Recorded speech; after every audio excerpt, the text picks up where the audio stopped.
जय हिंद साथियों। स्किल यात्रा में आप सभी का स्वागत है। आज हम पढ़ने वाले हैं संविधान के भाग 15। और जो संविधान का भाग 15 है वो भारत के निर्वाचन से संबंधित है। जो निर्वाचन आयोग है, भारत का निर्वाचन है, उससे संबंधित है और जिसका वर्णन अनुच्छेद 324 से लेकर 329 तक किया गया है। एक एक करके इसके अनुच्छेदों के बारे में जानेंगे। अनुच्छेद 324 ये कहता है कि इसमें चुनाव आयोग की चर्चा है और ये चुनाव आयोग जो है एक संवैधानिक संस्था है, यानी इसका वर्णन संविधान में वर्णन है। जिसका वर्णन संविधान में होता है उसे संवैधानिक संस्था कहते हैं।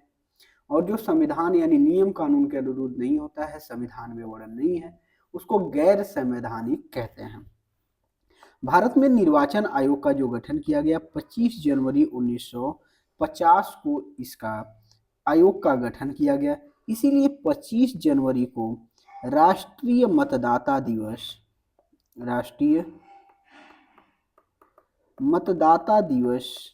मनाते हैं। यानी चुनाव आयोग दिवस कह सकते हैं, राष्ट्रीय मतदाता दिवस कह सकते हैं। तो 25 जनवरी 1950 को चुनाव आयोग का गठन किया गया। प्रारंभ में जो निर्वाचन आयोग था वो एक सदस्य ही बनाया गया और उसमें एक ही सदस्य होते थे।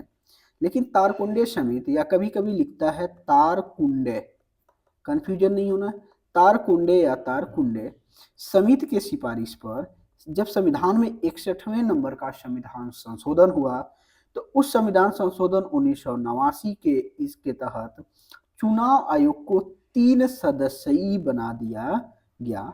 यानी चुनाव आयोग में 3 सदस्य होते हैं, ठीक है। और इसमें दिया गया तथा मताधिकार की जो आयु सीमा थी, पहले वो 21 वर्ष थी, उसको घटा के 18 वर्ष कर दिया गया। ये इंपॉर्टेंट है, किस समिति के आधार पर वोट डालने का जो उम्र आयु सीमा है 21 से घटाकर 18 कर दिया। ये सबसे इंपॉर्टेंट क्वेश्चन है, ये बहुत बार पूछा गया है। लेकिन जब 3 सदस्य बनाई समिति कौन सी थी? तारकुंडे समिति 1989 61वें क्रम का संविधान संशोधन था। जो निर्वाचन आयुक्त है इनकी नियुक्ति प्रधानमंत्री की सलाह पर कौन करते हैं? राष्ट्रपति करते थे। लेकिन इसमें क्या था, अब जो इसमें चेंजिंग किया गया और इसमें ये कहा गया कि जो निर्वाचन आयुक्त हैं उनकी नियुक्ति प्रधानमंत्री के सलाह पर प्लस विपक्ष का क्या होगा? नेता होगा और सीजेआई इनके सलाह पर राष्ट्रपति करेंगे। जब बहुत कंट्रोवर्सी हुई तो वर्तमान में क्या याद रखेंगे? प्रधानमंत्री का भी सलाह होगा, विपक्ष के नेता का भी होगा और सीजेआई का भी होगा, तब इनके आधार पर राष्ट्रपति नियुक्त करेंगे। फर्स्ट निर्वाचन आयुक्त की बात कर लें तो फर्स्ट जो भारत के निर्वाचन आयुक्त थे वो सुकुमार सेन थे, ठीक है। जबकि बताइए वर्तमान में कौन है, ये चीजें आपको बताना है। लेकिन 25वें क्रम के जो है वो कौन थे? राजीव कुमार थे। लेकिन वर्तमान में कौन है ये आपको बताना है। निर्वाचन आयुक्त का कोई भी शपथ ग्रहण नहीं होता है, क्योंकि ये क्या होते हैं? संवैधानिक अधिकारी होते हैं, यानी यूपीएससी के सदस्य होते हैं और यही लोग आगे चल के निर्वाचन आयुक्त बनते हैं। सभी निर्वाचन आयुक्तों का जो कार्यकाल होता है वो 6 वर्ष होता है या तो 65 वर्ष होता है, जो पहले हो जाए। यानी कार्यकाल कितना होगा? 6 होगा। जबकि सेवानिवृत्त की जो आयु होती है, ध्यान देना है, अगर मुख्य है तो 65 वर्ष या 6 वर्ष जो पहले हो जाए, और अन्य सदस्य हैं तो ये 62 वर्ष या 6 वर्ष जो आयु सीमा हो जाए। अगर मान लीजिए 60 साल की उम्र में चुनाव आयुक्त बनते हैं तो ये 62 में ही रिटायर हो जाएंगे। अगर अन्य सदस्य हैं, मुख्य जो है वो 65 वर्ष की आयु में रिटायर हो जाएंगे। लेकिन यही कहीं 55 साल की उम्र में बन गए तो 6 साल जोड़ लीजिए, यानी 61 वर्ष की उम्र में ही सेवानिवृत्त हो जाएंगे। अगर ये अपना त्यागपत्र किसको देंगे? तो त्यागपत्र ये राष्ट्रपति को देते हैं और इन्हें हटाने के लिए महाभियोग जैसी प्रक्रिया लाई जाती है, ठीक है। तो महाभियोग जैसी प्रक्रिया क्या होती है? लाई जाती है निर्वाचन आयोग में, ठीक है। तो वर्तमान में कौन है? ध्यान दीजिए, चलिए बता दें, ज्ञानेश कुमार। कौन है? ज्ञानेश कुमार हैं। और ये 26वें क्रम के, किस क्रम के? 26वें क्रम के। जबकि अन्य चुनाव आयुक्तों की राष्ट्रपति नियुक्त करते हैं। मुख्य चुनाव आयुक्त की अनुशंसा पर पद से ध्यान दीजिए, तो हटाना किससे है? महाभियोग प्रक्रिया द्वारा हटाएंगे। और अन्य लोगों को हटाना है तो राष्ट्रपति के सहयोग से राष्ट्रपति हटा सकता है मुख्य चुनाव आयुक्त के अनुशंसा पर। अगर मुख्य चुनाव आयुक्त ये कहता है कि इनको हटा दिया जाए तो राष्ट्रपति हटा सकते हैं। जो अन्य सदस्य हैं उनके लिए महाभियोग प्रक्रिया लाने की जरूरत नहीं पड़ती है। निर्वाचन आयोग, ध्यान दीजिए, किनका किनका चुनाव कराता है? निर्वाचन होता है। निर्वाचन किसका किसका करेगा? राष्ट्रपति का निर्वाचन करता है, उपराष्ट्रपति का निर्वाचन कराता है, लोकसभा का, राज्यसभा का, विधानसभा या विधान मंडल कर सकते हैं, इन सब चीजों का चुनाव कराता है। देखिए कई बार पूछा हुआ है कि किसका किसका चुनाव कराता है, तो ये चीजें आप ध्यान देना है। अनुच्छेद 327 ये कहता है कि इसके अनुसार संसद व राज्य विधानमंडल के निर्वाचन संबंधी कानून बनाने का अधिकार किसको है? संसद है। चाहे उस अनुसार संसद और राज्य विधानमंडलों के जो भी सदस्य हैं इनका निर्वाचन होना है और इससे संबंधित जो भी कानून प्रक्रिया बनेगी वो बनाने की शक्ति संसद को है और वो बनाए गए नियम कानून को पालन करने का जो अनुसार है वो निर्वाचन आयोग को है। अनुच्छेद 329 के तहत निर्वाचन के संबंध में संसद या राज्य विधानमंडल द्वारा जो भी बनाए गए कानून होगा वो न्यायालय में चुनौती नहीं दी जाएगी। कोई भी कानून बनाते हैं निर्वाचन से संबंधित तो उसे न्यायालय में चुनौती नहीं दी जाती है। परिसीमन के विषय में कानून संसद बनाएगी। कोई भी परिसीमन बन रहा है तो उसके लिए कौन बनाएगा? संसद बनाएगी। जिला का सबसे बड़ा जो निर्वाचन अधिकारी होता है वो डीएम होता है। निर्वाचन आयोग समय समय पर अपनी मतदाता सूची बनाती है। चुनाव समाप्त होने के 48 घंटे पहले चुनाव प्रचार रोक दिया जाता है। देखिए जब भी चुनाव प्रचार क्या होगा? 48 घंटे, यानी चुनाव समाप्त होने के 48 घंटे। तो फिर चुनाव स्टार्ट होने के कितने घंटे, ये भी क्वेश्चन बन जाता है। तो 12 घंटे चुनाव होते हैं। इसका मतलब चुनाव प्रारंभ होने से 36 घंटे पहले, यानी मतदान होने से पहले 38 घंटे 36 घंटे पहले चुनाव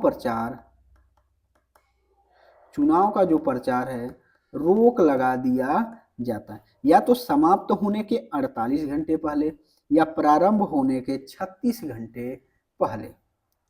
वोट देने का जो अधिकार है वो संवैधानिक अधिकार के अंतर्गत एक राजनीतिक अधिकार है, ना कि आपका मौलिक अधिकार। ठीक है, तो चुनाव में कई तरह के चुनाव होते हैं। एक तो आम चुनाव होता है, मध्यवर्ती चुनाव होता है, एक उपचुनाव होता है। फिर बीच में जब ये सभी चुनाव हो जाते हैं तो बीच में कुछ कुछ जगहों पे चुनाव हुआ करते हैं। ये चुनाव के कौन कौन से चुनाव होते हैं इनके बारे में जानते हैं। इसमें पहला है आम चुनाव। ये आम चुनाव क्या होता है? यानी सबका चुनाव एक साथ होता है, उसे आम चुनाव कहते हैं। यानी जब कोई सरकार अपनी 5 वर्ष की कार्यकाल पूरा कर लेती है उस समय जो चुनाव होता है आम चुनाव कहलाता है और ये पूरे 5 वर्ष के लिए होता है। जैसे 2024 में लोकसभा का चुनाव हुआ, ये कार्यकाल चलेगा 2029 तक। 2029 में फिर एक बार चुनाव होगा और ये चलेगा 2034 तक। ये आम चुनाव हुआ। लेकिन इसी में कोई ऐसा सदस्य है जो त्याग पत्र दे दे, मृत्यु हो गई, तो उसके जगह पर जो चुनाव है उसके जगह पर फिर से चुनाव होगा और बचे हुए कार्यकाल के लिए होगा। मान लीजिए कोई सदस्य बन गया 2025 या 26 में उसकी मृत्यु हो गई, तो 1 साल कार्यकाल या 2 साल कार्यकाल जो भी पूरा हुआ होगा तो बचे हुए 5 साल में से, यानी 3 साल बचा है तो 3 साल के लिए फिर से उस पर चुनाव होगा और 3 साल के लिए ही वो मान्य होगा।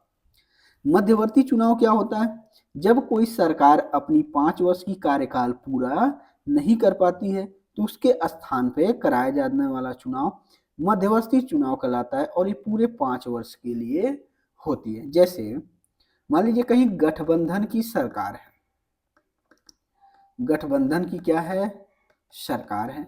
जैसे बिहार का एग्जाम्पल ले लीजिए, किसी के पास पूर्ण बहुमत नहीं है, किसी कारणवश मान लीजिए 2 साल बाद, 2 वर्ष बाद अगर वहां का गठबंधन टूट जाए तो किसी के पास मेजोरिटी नहीं है, अगर कोई सरकार बनाने के लिए गठबंधन नहीं कर रहे हैं तो फिर उनके जगह पर नए सिरे से चुनाव होगा और वो फिर से पूरे 5 वर्ष के लिए होगा। यानी अपना कार्यकाल पूरा करने के बजाय बीच में ही चुनाव हो जाना मध्यवर्ती चुनाव कहलाता है। और एक और है उपचुनाव। उपचुनाव क्या होता है? किसी सदस्य का अगर सीट खाली हो गया और उसके स्थान पर कराया गया चुनाव उपचुनाव कहलाता है और ये बचे हुए कार्यकाल के लिए होता है। राजनीतिक पार्टियों को मान्यता किस आधार पर मिलता है? मूल संविधान में राजनीतिक दल का उल्लेख हुआ ही नहीं है। 52वां क्रम का संविधान संशोधन हुआ जो होता है 1985 में। इसमें राजनीतिक दल को संविधान में जोड़ा गया। क्षेत्रीय दल बनने के लिए शर्त क्या है? ध्यान दीजिएगा, अगर राजनीतिक दल बन रहे हैं तो वो क्षेत्रीय दल कहलाते हैं, राष्ट्रीय दल कहलाते हैं। क्षेत्रीय दल बनने के लिए शर्त है क्या क्या है?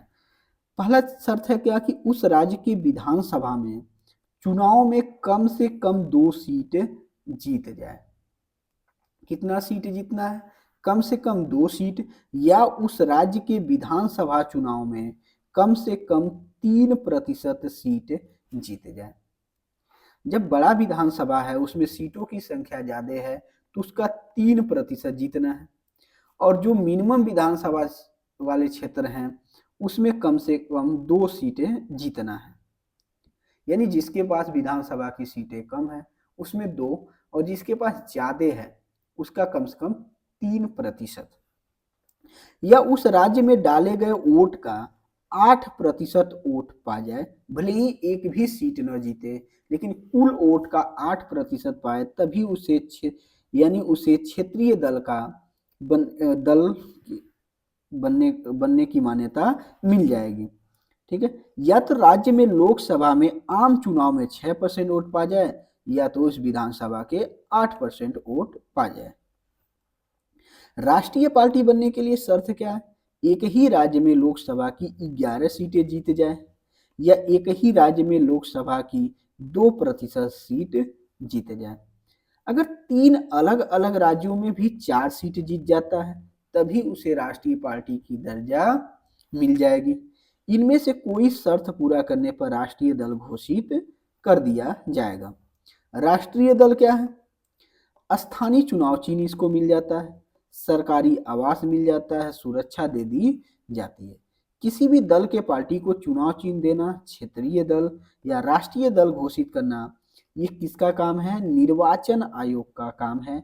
और निर्वाचन आयोग किसी पार्टी का चुनाव चिन्ह देती है। चुनाव चिन्ह वो क्षेत्रीय दल रहेगा या राष्ट्रीय दल, ये भी कौन मान्यता देता, घोषित करती है? भारत का निर्वाचन आयोग। ठीक है, मेन फैक्ट कुछ क्वेश्चन है ये जान लेते हैं। ईवीएम का सर्वप्रयोग परीक्षण 1982 में हुआ। परीक्षण कहाँ हुआ? केरल के उपचुनाव में पहली बार ईवीएम का प्रयोग हुआ। 2004 के लोकसभा चुनाव में ईवीएम का प्रयोग पूरे भारत में हुआ था। 2013 में इसमें नोटा जोड़ा गया, नन ऑफ द एबव, जिसका प्रयोग छत्तीसगढ़ में किया गया था 2013 में। इसमें वीवीपैट आया, VVPAT voter verification paper audit trial, जो 2017 में प्रारंभ होता है। ठीक है, इसमें जो मतदान की जो स्याही बनती है, जो हाथ में लगाई जाती है मतदान के समय, जो स्याही लगती है उसमें ये सिल्वर नाइट्रेट की बनी होती है। ये भी ध्यान रखना, ये भी क्वेश्चन पूछता है। अब इसमें क्या है? चुनाव प्रक्रिया में जब 52वां संविधान संशोधन हुआ था तो उसमें दल बदल कानून को भी जोड़ दिया गया था। और ये दल बदल कानून किस पे लगता है, क्यों लगाया जाता है, देखिए इसको पढ़ेंगे। तो ये आया था राजीव गांधी की सरकार में, प्रधानमंत्री जब थे 1985 के समय, तो 52वां संविधान संशोधन किया गया 1985 में, और इसके तहत दल बदल कानून लाया गया था। इसके लिए संविधान में 10वीं अनुसूची जोड़ी गई थी, और 10वीं अनुसूची में ये सारी बातें प्रावधान किया गया। क्या था? दल बदल का कानून निर्वाचन आयोग की सिफारिश पे कौन लगाएगा? अगर लोकसभा में है तो लोकसभा में अध्यक्ष लगाएंगे, विधानसभा में भी विधानसभा अध्यक्ष लगाते हैं निर्वाचन आयोग के सिफारिश पे।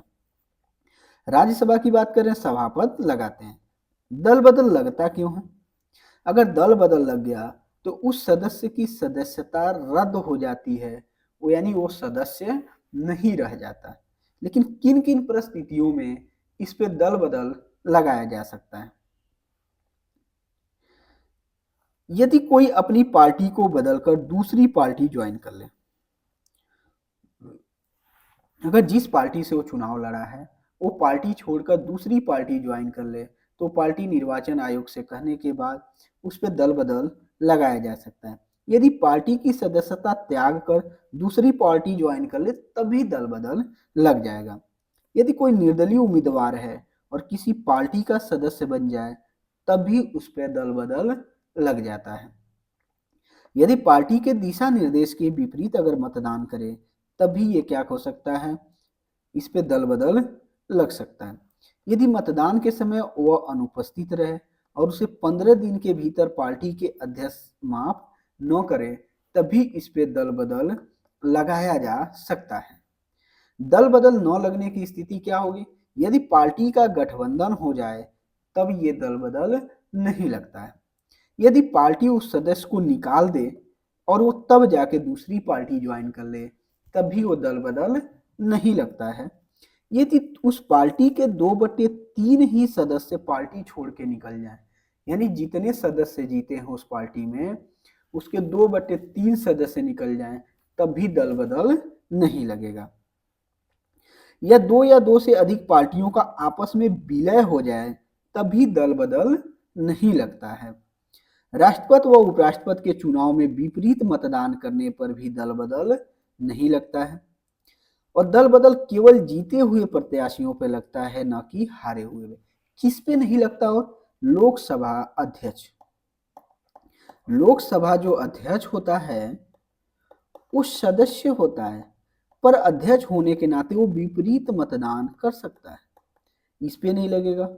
और सभापति पर, सभापति होने के नाते ये उस सदन का सदस्य तो होता नहीं है, फिर भी उस पर दल बदल नहीं लग सकता, तो होता ही नहीं है, लेकिन अध्यक्ष पर नहीं लगाया जा सकता है। मनोनीत सदस्य जो होते हैं राज्यसभा में, जो 12 मनोनीत सदस्य हैं, अगर ये मनोनीत होने के 6 माह के अंदर किसी पार्टी को ज्वाइन कर लेते हैं तो दल बदल लग जाता है। लेकिन 6 माह के बाद किसी भी पार्टी को ज्वाइन करते हैं तो उसे दल बदल नहीं लगता है। तो ये निर्वाचन से संबंधित था। जो मेन कौन कौन से अनुच्छेद इंपॉर्टेंट हैं, कौन कौन से चीजें इंपॉर्टेंट हैं, एक बार देख लेते हैं। पहला चीज ध्यान रखना, निर्वाचन आयोग का वर्णन 324 में है। समिति आती है तारकुंडे समिति, जिसके वजह से वोट डालने की जो उम्र है 21 वर्ष से 18 कर दी जाती है। ठीक है, ये ध्यान देखना है। निर्वाचन आयुक्तों का कार्यकाल कितने समय होता है, नियुक्त कौन करता है, ये भी ध्यान देना है।